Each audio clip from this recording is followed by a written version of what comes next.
Queridos irmãos, a paz do Senhor, seja bem-vindo a uma das nossas aulas da Escola Bíblica Dominical e hoje aula de número 11. Eu sou o professor Gerson Willi e convido a você a estar estudando hoje sobre a Palavra de Deus, essa lição tão importante que é a ida histórica de Esdras até a cidade de Jerusalém, enviado pelo próprio rei para estar ensinando a Palavra de Deus. Então, vamos comigo hoje falar sobre essa história importante. A nossa leitura, aliás, o nosso textual se encontra aqui em Hebreus, capítulo 6, versículo 5, a parte A que diz assim: e provaram a boa palavra de Deus. A nossa verdade prática diz o seguinte, que a palavra de Deus é semelhante a uma afiada espada, é poderosa e penetrante. A leitura bíblica em classe hoje vai falar a respeito das pessoas que foram até a cidade de Jerusalém juntamente com Esdras. E aqui deixa eu colocar para vocês acompanharem melhor. E vai falar dessas pessoas que foram com Esdras. A gente já aprendeu que nós não estamos falando de uma coisa bem cronológica, né? Mas alguns fatos a gente volta, o autor volta para tirar algumas verdades e hoje a gente vai aprender dessa importância que é a palavra de Deus na vida das pessoas, o norteio, né? E principalmente na questão da comunhão com os irmãos e também da salvação.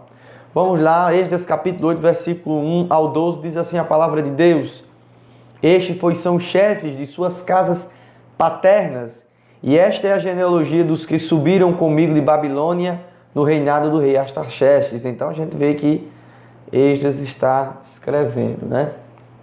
Dos filhos de Finéias, Gerson, dos filhos de Itamar, Daniel, dos filhos de Davi, Atu, dos filhos de Secanias, dos filhos de Parós, Zacarias, e com eles, segundo a genealogia dos varões, se contaram 150, e dos filhos de Paate, Moabe, Leonai, filho de Zeraías, e com ele 200 homens. Dos filhos de Zatu, Secanias e o filho de Jazel, e com ele 300 homens, e dos filhos de Adim, Ebed, filho de Jonatas, e com ele 50 homens. Dos filhos de Elão, Jesaías, filho de Atalias, e com ele 70 homens. Dos filhos de Cefatias, Zebadias, filho de Micael, e com ele 80 homens. E dos filhos de Joabe, Obadias, filho de Jeiel, e com ele 218 homens. Dos filhos de Bani, Selomite, o filho de Josifias, e com ele 170 homens, 60 homens. Dos filhos de Bebai, Zacarias, o filho de Bebai, e com ele 28 homens. Dos filhos de Asgade, Joanã, filho de Acatã, e com ele 110 homens. Então aqui está a parte da genealogia das pessoas, das famílias, aliás, que foram até ali junto com Esdras nessa grande missão. A segunda história, né, fala que foram cerca de mais de 1000 pessoas juntamente com Esdras. Então aqui não conta as crianças, né? Então homens acima de 20 anos foram contados nessa leva. Nós temos 3 objetivos nessa aula. O primeiro deles é discorrer sobre o envio de Esdras por Artaxerxes a Jerusalém, ressaltar que Esdras ensinou a palavra ao povo e asseverar que a palavra de Deus deve ser ensinada ao povo. E o nosso ponto 4 é elencar os resultados do ensino da palavra de Deus. Então vamos na nossa aula propriamente dito. Artaxerxes envia Esdras. A gente tem que lembrar também que esse Artaxerxes teve 2 Artaxerxes na história dos persas. Os judeus sob o domínio dos persas, né? E a gente vai ver que os judeus estavam agora, né, saindo desse subjugo, né, de estarem presos pelo pessoal da Babilônia, pelo reinado da Babilônia, mas agora os persas se levantam e tomam esse reinado, como está na profecia de Daniel, né? Aqui a Babilônia, que era a cabeça de ouro, e agora, irmãos, o reino médio de Pérsia, que é esse tronco, esse peito de prata, né? Que é propriamente dito como o profeta Daniel falou. Interessante que Deus ele fala através de Daniel também vai falar através de Jeremias. Jeremias é antecessor de Daniel. Então os judeus perceberam a transição de reinos como uma graça de Deus ao seu povo e uma promessa cumprida feita através do profeta Jeremias. A gente vai ver que esse reinado aqui tinha uma forma de lidar com as outras religiões diferentes dos outros reinados. Mas tem algo que chama nossa atenção, além disso, de serem um pessoal que deixa as outras culturas se proliferarem dentro do seu reinado, contanto que cumpram algumas regras. Porém, irmãos, existem algumas coisas aqui que a gente vai ver que é peculiar. O próprio rei que deu a nação pagã chamando Deus de Israel, o Senhor Deus, né? O Deus que governa todas as coisas, que habita em Jerusalém. Então, cumprindo-se essa profecia aqui de Jeremias, capítulo 25, versículo 11 e 12, que diz assim: toda esta terra se tornará uma ruína desolada, e essas nações estarão sujeitas ao rei da Babilônia durante 70 anos. E aí, irmãos, se cumprindo cabalmente a palavra de Deus. Quando se completarem os 70 anos, castigarei o rei da Babilônia, e aí foram vários reis até chegar a esse interlúdio essa transição, né, de reinado, que era aquele rei que a gente viu que foi escrito lá a mão na parede contra ele. E a gente vai ver que o rei era Nabonido, porém deixava o seu filho lá no reinado, né? Ele era como se fosse o vice-rei, e foram punidos, como diz aqui a palavra de Deus, porque zombaram dos utensílios do Senhor, zombaram da palavra de Deus, do Deus Todo-Poderoso. Então, quando se completaram os 70 anos, aqui o profeta Jeremias falando, castigarei o rei da Babilônia e a sua nação, a terra dos babilônios, por causa das suas iniquidades, declara o Senhor, e deixarei arrasada para sempre. E isso foi o que aconteceu. Então, a gente vai ver que nesse período aqui que nós estamos estudando, esse período persa aqui do peito de prata. Continuamos então a nossa aula. Aqui em Esdras capítulo 7, do 12 ao 26, a gente vai ver que Esdras é enviado até Jerusalém. Então, irmãos, aqui é onde está o operar de Deus. A gente já viu o operar de Deus em relação a Neemias, que foi primeiro consertar os muros de Jerusalém. E agora a gente vai ver que esse rei vai também enviar Esdras nesse grande propósito. E vamos ver por que é uma grande obra de Deus, né? Chama a nossa atenção o cuidado do rei para que Esdras instrua o povo. Então o rei manda Esdras lá instruir, vá lá, instrua o povo a respeito da palavra de Deus. De certa forma, o temor era tanto evidente tanto no rei quanto nos 7 conselheiros. E a gente vai ver Esdras dizendo que a mão de Deus foi poderosa tanto para convencer o rei, tanto para convencer os conselheiros do rei. E aí é que está a situação. Esse convencimento não é apenas uma questão política. O rei envia, manda uma carta, e a gente vai ver agora o que é o próximo ponto, essa carta, e começa a dizer que faça tudo o que o Deus de Israel quer, para que esse Deus de Israel não venha punir nem o rei e nem os seus descendentes, uma forma aí de temor. Então os judeus ficaram impressionados com a sabedoria, aliás, os persas ficaram impressionados com a sabedoria de Esdras no manuseio das escrituras e deram um cheque em branco para ele. Você pode ir, vai levar os utensílios da casa do rei. E agora, no nosso próximo ponto, Esdras vai nessa missão, irmãos, realmente com a intervenção de Deus. Recebe essa intervenção. Quando Deus ele quer fazer, ninguém pode colocar a mão contrária. Aliás, pode até colocar, mas não vai conseguir impedir a obra de Deus. Então vemos aqui a importante carta que o rei Artaxerxes enviou com Esdras. Ele envia e também respalda Esdras para que ele passe nas fronteiras, para que ele ande e seja ali respaldado pelo reinado. E vamos ver o conteúdo dessa carta, né? São aqui as coisas que nós colocamos em pontos. Você pode ler aqui em Esdras capítulo 7, na forma histórica, como o próprio Esdras conta, que o rei autorizou ele levar qualquer judeu que quisesse, está liberado, vocês podem ir.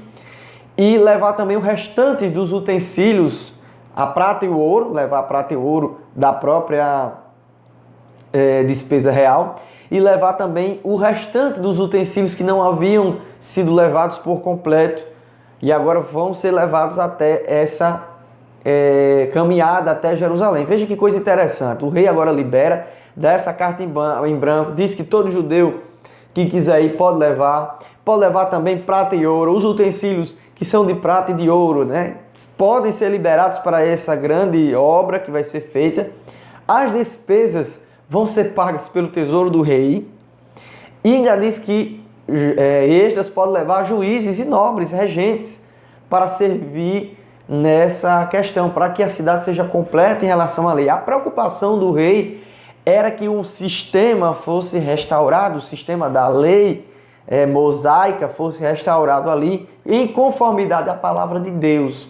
E aqui no nosso ponto F, servidores do templo sem impostos, não seria pagos impostos. Quem trabalhasse no templo não pagaria imposto algum à coroa, né, à realeza. Então foi algo assim extraordinário.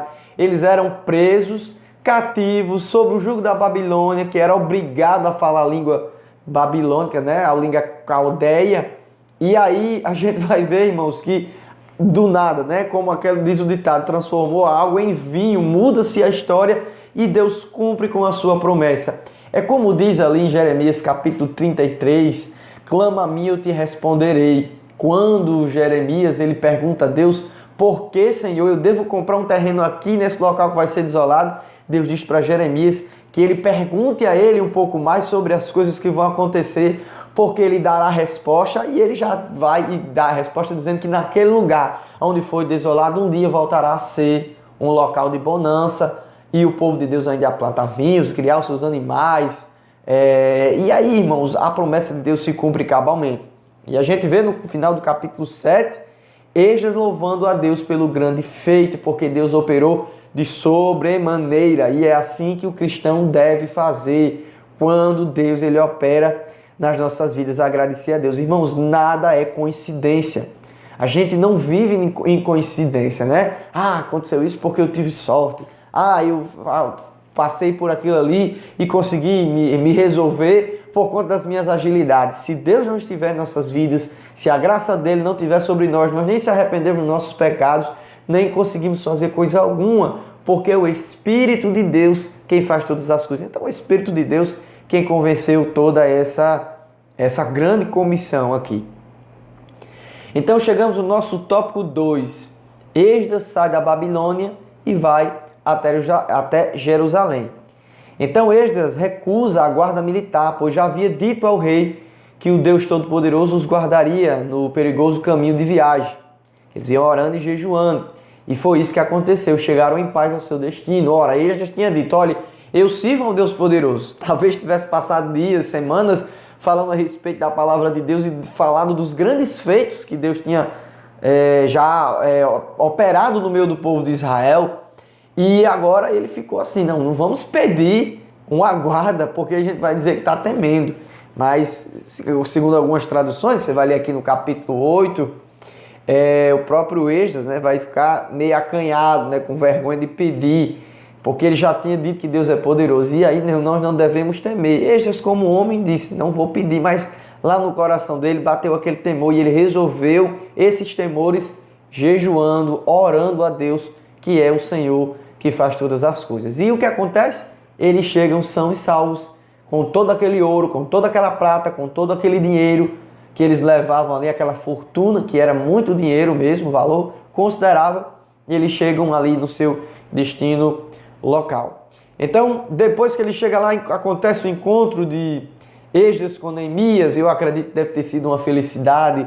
Esdras contando o que aconteceu, mostrando a carta, mostrando o que o rei tinha provido, e agora o próprio Esdras vai se juntar com Neemias. Chegando a Jerusalém, Neemias recebe Esdras e os dois se unem em um só propósito para continuar a obra pelo qual foram chamados.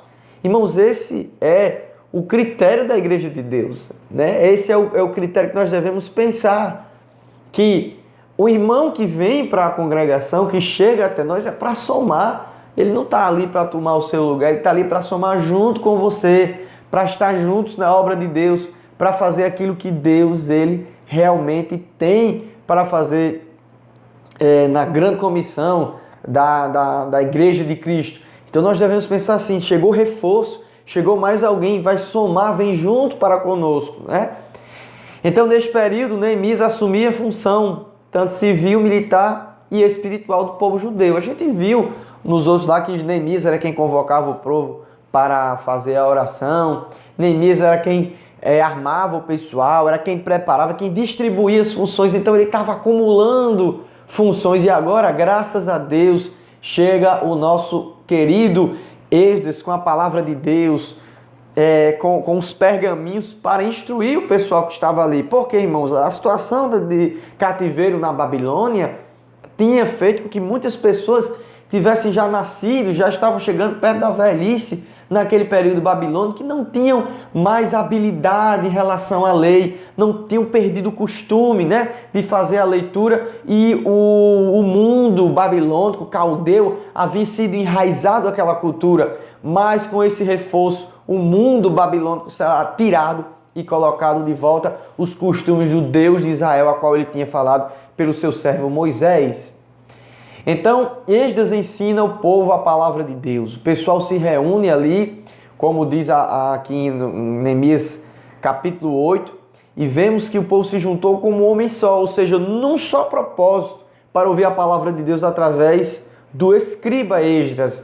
Esdras era auxiliado por 3 levitas que interpretavam e faziam entender o que estava sendo dito, porque a língua, né, aramaica precisava ser colocada em pauta ali na relação à pregação, a palavra que Esdras estava dizendo.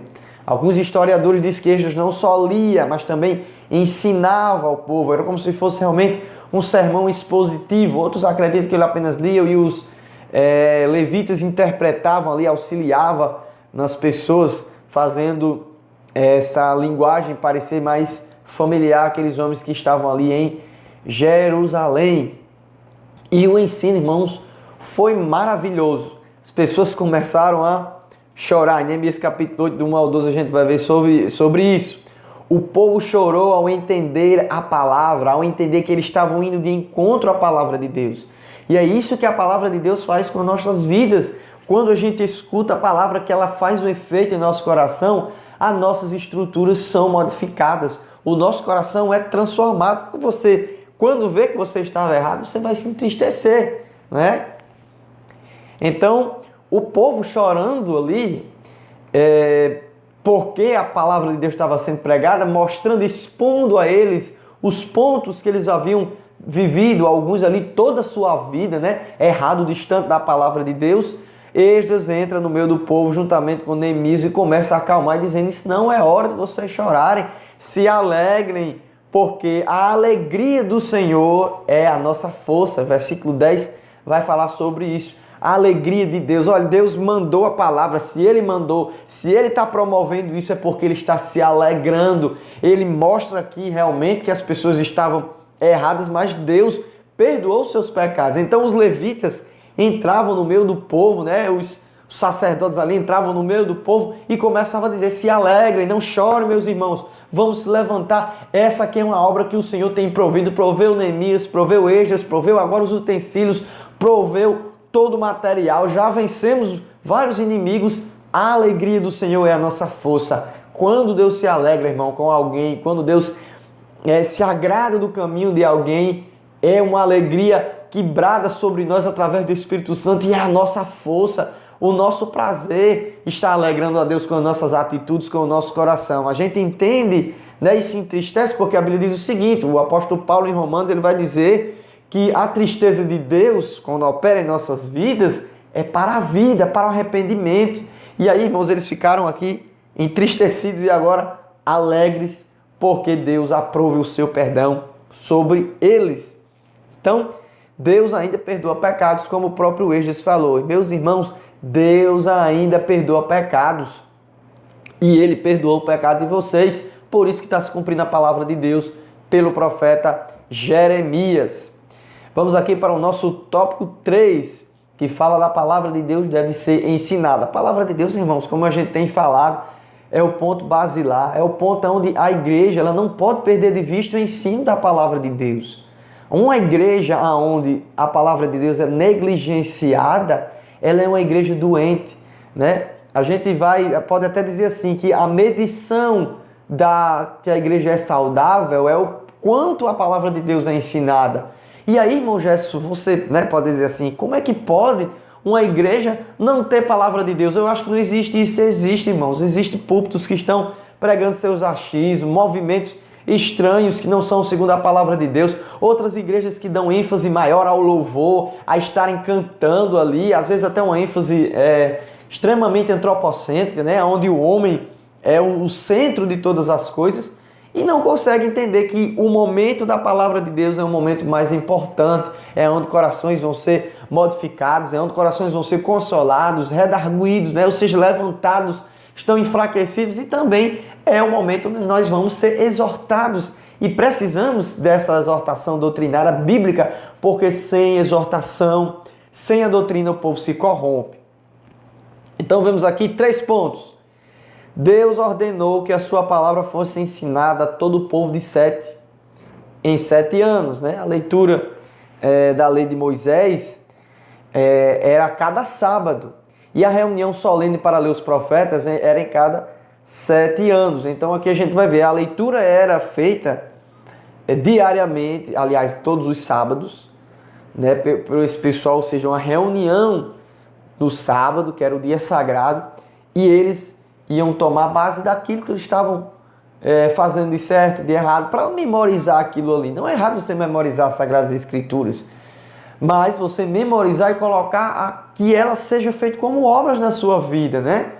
Então eles faziam isso. E ali em Atos capítulo 15, versículo 21, a gente vai ver que eles se reuniam também a cada 7 anos para fazer uma leitura completa, geral, dos profetas, relembrando as promessas de Deus. Jesus ordenou o ensino da palavra, que é o nosso ponto 2 aqui. Mateus capítulo 28, versículo 19 ao 20, diz assim: portanto, vão e façam discípulos em todas as nações, batizando em nome do Pai, do Filho e do Espírito Santo, ensinando-os a obedecer a tudo que eu lhes ordenei, e eu estarei sempre com vocês até o fim dos tempos. Mas, irmão Gerson, Jesus está dizendo aquilo ali, não está falando das Escrituras, o que ele fala é sagrado, e tudo que Jesus fala é de acordo com as Sagradas Escrituras, tudo que Jesus faz é de acordo com os profetas, porque ele é a inspiração dos profetas, né? Ele é a inspiração dos homens de Deus, ele é a inspiração de João Batista, que dizia: arrependei-vos, raças de víbora, vai vir um aí que é maior do que eu não sou digno de desatar as sandálias dos seus pés. Então Jesus disse: vá e façam discípulos ensinando. Fazer discípulos é ensinar, irmãos, é ensinar o caminho. Fazer discípulos não é você apenas trazer pessoas para a congregação e deixar ali ao bel prazer, sem trazer uma palavra consistente de modificação dessas vidas. O apóstolo Paulo também conhecia a importância do ensino da palavra de Deus. O nosso ponto 3 aqui, ele diz em 2 Timóteo: pregue a palavra, Timóteo, em todo tempo, né? Fale, insista na palavra de Deus. Tem que pregar a palavra de Deus. A palavra de Deus às vezes é sufocada nas liturgias. Deus pode falar em 5 minutos, pode todo mundo cantar, e a palavra, isso é desculpa de quem não quer ouvir a palavra de Deus. Quem diz isso, que Deus pode falar em 5 minutos, e a gente sabe que Deus pode falar em 30 segundos, pode falar também fora do tempo, né? A gente não sabe se a revelação de João foi em horas, ele viu todo dia um pouco, ou se em segundos ele viu tudo aquele livro e ficou ali no seu coração. Mas a gente também tem que entender que nós somos humanos e estamos dentro do tempo Kairos, né? Aliás, do tempo Cronos. Deus está no tempo Kairos, e nós precisamos dar e fazer a palavra de Deus. Essa desculpa que Deus fala em 2 minutos, então não precisa desse tempo todo, é certamente desculpa de quem não gosta, é preguiçoso para ouvir a palavra de Deus. Então o apóstolo Paulo diz: pregue, continue na pregação. E ele diz aqui: o que ouviste de mim, veja que alguém está fazendo outro de discípulo, e está dizendo: olha, eu tive condições de ensinar você. O que o apóstolo Paulo fala nas suas cartas? A palavra de Deus, no contexto geral, a respeito de Jesus Cristo, o mistério do Antigo Testamento sendo revelado através do sacrifício de Jesus. Ele está dizendo: o que ouviste de mim, continue a pregando. Confie essas coisas que eu tenho falado a vocês, a você, Timóteo, a homens sábios, não a homens nécios. Porque tem pessoas, né, que às vezes assumem posições que são nécios, não conhecem a palavra de Deus, e aí acaba dando prejuízo para a obra de Deus. E em Romanos capítulo 12, versículo 7, diz o seguinte: aquele que foi chamado para ensinar. E aí, irmãos, quando a gente pensa assim, então só umas pessoas foram chamadas para ensinar, outras não. Todos nós temos a responsabilidade de pregar e ensinar a palavra de Deus. Não precisa você ser um professor de escola dominical, não precisa você ser formado, mas o seu vizinho, a sua família, você tem que ter a dedicação, irmãos, e aprender a palavra de Deus e colocar ela para ser ensinada. Você tem que ensinar, receber e também passar adiante, né? E aí a gente às vezes fica terceirizando essa função, é só o pastor que deve falar alguma coisa da Bíblia, é só o professor da escola dominical. Você deve receber a palavra de Deus também e passá-la adiante. Isso é fazer discípulos. Então vejamos aqui no nosso ponto 4, estamos chegando já na nossa final da nossa aula, os resultados do ensino da palavra de Deus. E aqui, irmãos, é um breve resumo. A gente já viu aqui, nesse ponto, né? Pregue a palavra, aqui você ouviu, que haja dedicação. Jesus ordenou e também a gente viu os costumes. E aqui a gente vai ver quais os resultados desse estudo da palavra de Deus. Por que nós precisamos estudar a palavra de Deus, irmãos? Porque é o nosso ponto de base, né? Nós somos edificados pela palavra de Deus, ela restaura, ela é a própria mente de Deus sendo expressada para o homem. Quando você está lendo a palavra, você está vendo a mente de Deus ali, o caráter de Deus, aquilo que Deus queria falar, quem Ele queria repreender. E aí, irmãos, a gente vai vendo que é uma importância gigantesca a palavra para as nossas vidas. Então, a primeira coisa que a palavra faz, ela gera temor. Deuteronômio capítulo 10, 4, versículo 10, diz o seguinte: Deus diz: ajunta o povo para escutar a minha palavra, para que temam.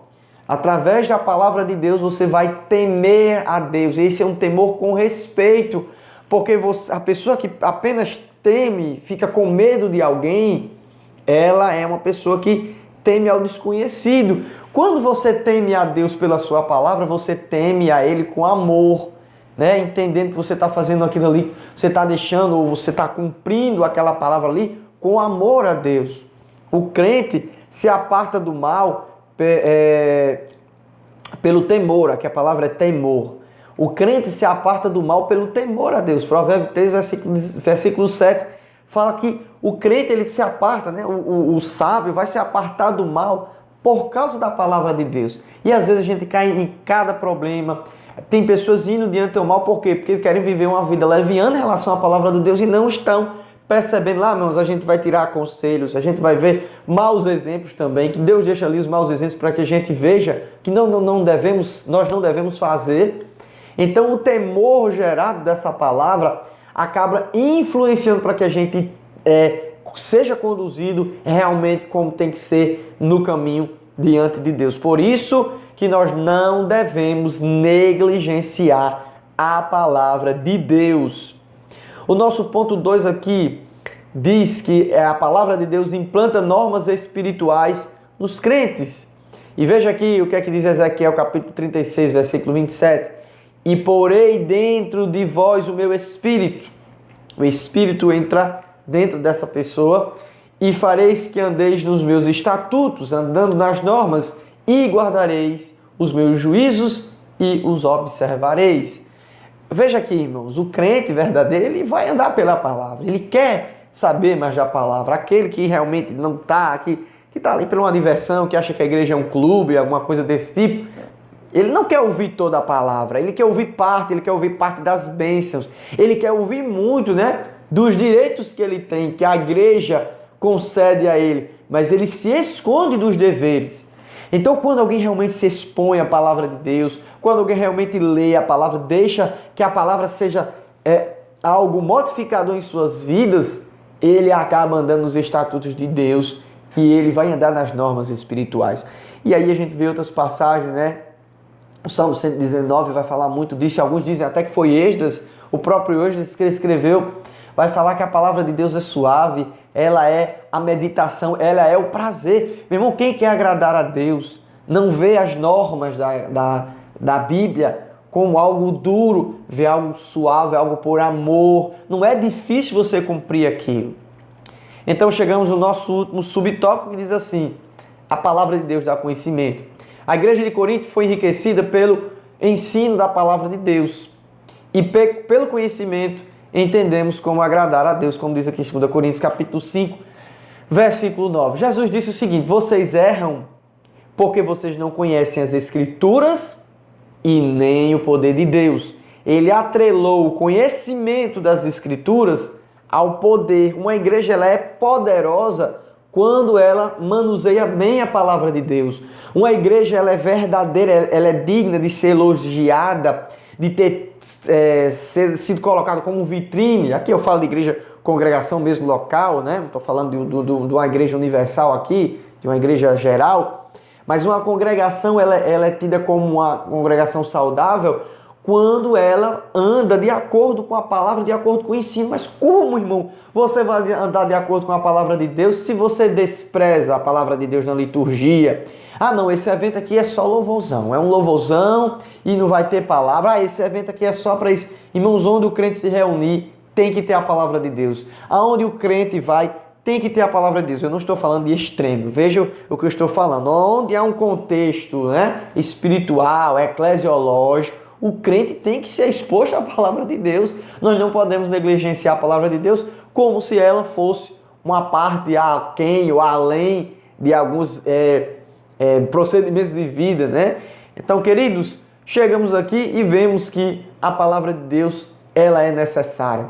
Eu quero agradecer a Deus pela vida dos irmãos, né? Por nós estarmos chegando nessa lição do número 11, estamos chegando ao final desse trimestre de 2020 e aprendendo da palavra de Deus. A palavra de Deus nos dá saúde, nos dá vigor. Que o Senhor Jesus Cristo abençoe a sua vida, que Ele faça resplandecer o rosto dele sobre você e que você venha ser iluminado pela palavra de Deus.